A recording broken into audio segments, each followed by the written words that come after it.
Every economist I hear now says this deal that they just struck, taking money, it's nothing but cuts, is going to destroy jobs. I mean, the Republicans always say job-destroying tax hikes. What about job-destroying spending cuts? And why doesn't Obama say this?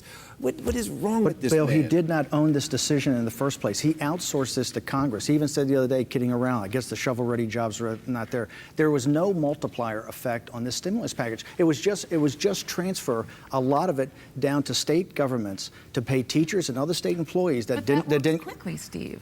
To put certain amount of money into the economy as consumers, but it doesn't create a multiplier effect to build other jobs, and that's why the stimulus package was a failure. And President Obama did not own that decision. He outsourced that.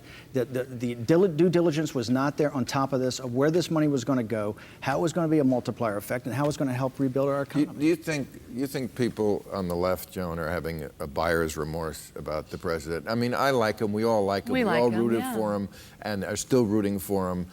But it does feel like one of those relationships where you just had a giant fight. And you said so many nasty things that you know you're never really going to get it back together. You'll stay together. You'll stay together because you don't want to be alone. And who are you going to date? Mitt Romney? But I feel like this week the magic is gone. You know, he's still really popular with his base. He's got critics like us, but it's got to be said. He is still in the 80s with African Americans. He's dropped with Latinos. Liberal Democrats still like him. It's dropped a little, but it's more like 77%, not 82%. Do you think Hillary would have been better? I don't regret anything in life, and so I don't really go there. I will say. I think she would have been. All right, you go. Yeah, I actually count her as a friend. She once publicly said I was her favorite astrophysicist. I had to ask her how many does she know. Yeah, you know, you're mine too. But just to clarify that, I sense, not that I know, I'm just an astrophysicist. Why would I know for sure what would happen on Capitol Hill and the White House? But my sense was that she, love her or hate her, might have been a little more effective negotiator in the halls of Congress to get the job done.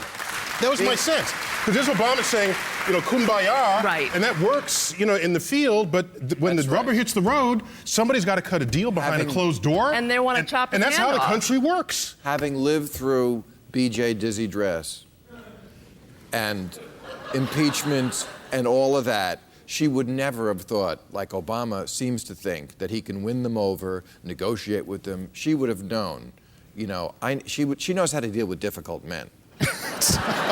There it is. I never thought I'd be saying this, but I think that might be true. She knew that they played to win. They played to kill. She'd lived through it. She'd survived. She was not about post-partisanship. She compromised as a senator. She worked across the aisle. But she knew that they would be rooting for her to fail, as they did with Obama.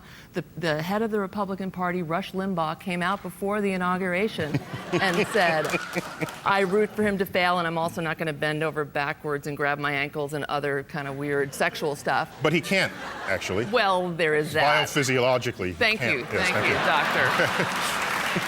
I mean,